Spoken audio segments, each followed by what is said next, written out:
Madam, మన Indian toilet బెస్టా లేకపోతే western toilet బెస్టా?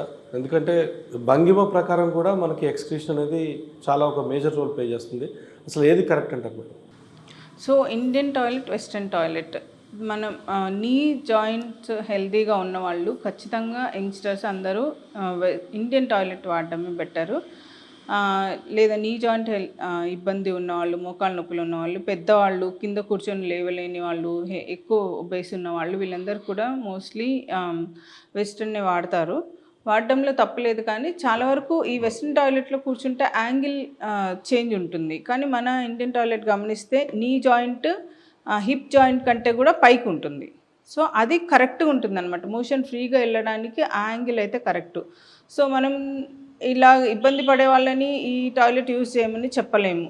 కానీ దీంట్లో చిన్న కరెక్షన్ చేసుకుంటే మీకు చాలా వరకు ఉపయోగకరంగా ఉంటుంది. పాటీ స్టూల్ అని వస్తుంది, అన్ని ఆన్లైన్ సైట్స్లో మీకు దొరుకుతుంది. సో దాన్ని జస్ట్ మీ వెస్ట్రన్ కమోడ్కి కింద ఒక యూ షేప్లో ఉంటుంది, దాన్ని పెట్టుకుని దాని మీద కాళ్ళు పెట్టుకుని దాని బరువు మన కాళ్ళ మీద వేస్తే ప్రాపర్గా, కాళ్ళు అంటే పాదాల మీద వేస్తే మీకు ఆ యాంగిల్ కరెక్ట్గా ఉంటుంది. ప్యూబోరెక్టల్ యాంగిల్ కరెక్ట్గా ఉండి మోషన్ ఫ్రీగా వెళ్తుంది అనమాట. సో ఈ చిన్న కరెక్షన్ చేసుకుంటే మీకు మోషన్ సరిగా అవ్వకుండా ఇబ్బంది పడేవాళ్ళు, లేదా కొంచెం మోషన్ ఇంకా మిగిలిపోయింది అనుకునే వాళ్ళు, మోషన్ లూజ్గానే ఉంటుంది కానీ మొత్తం కంప్లీట్గా ఎవాక్యుయేట్ అవ్వలేదు అనే ఫీలింగ్ ఉన్న వాళ్ళు కూడా ఈ పాటీ స్టూల్తో చాలా ఉపయోగకరంగా ఉంటుంది. అట్ ద సేమ్ టైం పిల్లల్లో కూడా, వాళ్ళ హైట్ డిఫరెన్స్ ఉంటుంది, కమోడ్ హైట్కి వాళ్ళ కాళ్ళ హైట్కి డిఫరెన్స్ ఉంటుంది కాబట్టి వాళ్ళు ఇబ్బంది పడతారు. సో పిల్లల్లో ముఖ్యంగా ఈ పాటీ స్టూల్ ఇవ్వడం important. At the same time potty అని వచ్చింది కాబట్టి పాటీ ట్రైనింగ్ చాలా ఇంపార్టెంట్ పిల్లలకి.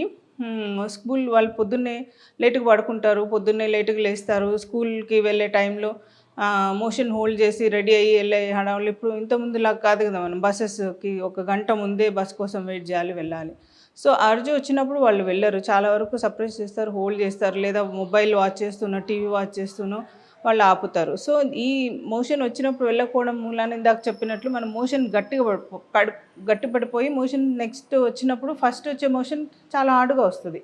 అప్పుడు ఖచ్చితంగా అక్కడ ఉన్న న్యాచురల్ టీయర్స్ ఇట్లా ఫిషర్ ఫామ్ అయ్యే ఛాన్సెస్ ఎక్కువ ఉంటాయి. సో ఇలాంటి చిన్న చిన్నవి మనం గమనించుకొని పిల్లలకి ఎడ్యుకేట్ చేసి, ఈవెన్ ఆడవాళ్ళు కూడా ఆఫీస్లో కానీ అక్కడిక్కడ లేదా పొద్దున్నే ఇంటి పనుల్లో పడి మోషన్ వెళ్ళడానికి పోస్ట్పోన్ చేస్తారు. ఇది చాలా రాంగ్.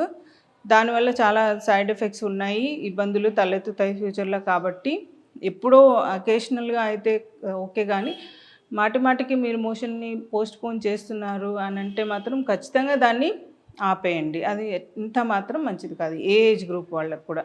సో ఇది చాలా చాలా ఇంపార్టెంట్. మోషన్ వచ్చినప్పుడు వెళ్ళాలి, రానప్పుడు వెళ్ళి ట్రై చేయొద్దు. ఇది చాలా ఇంపార్టెంట్.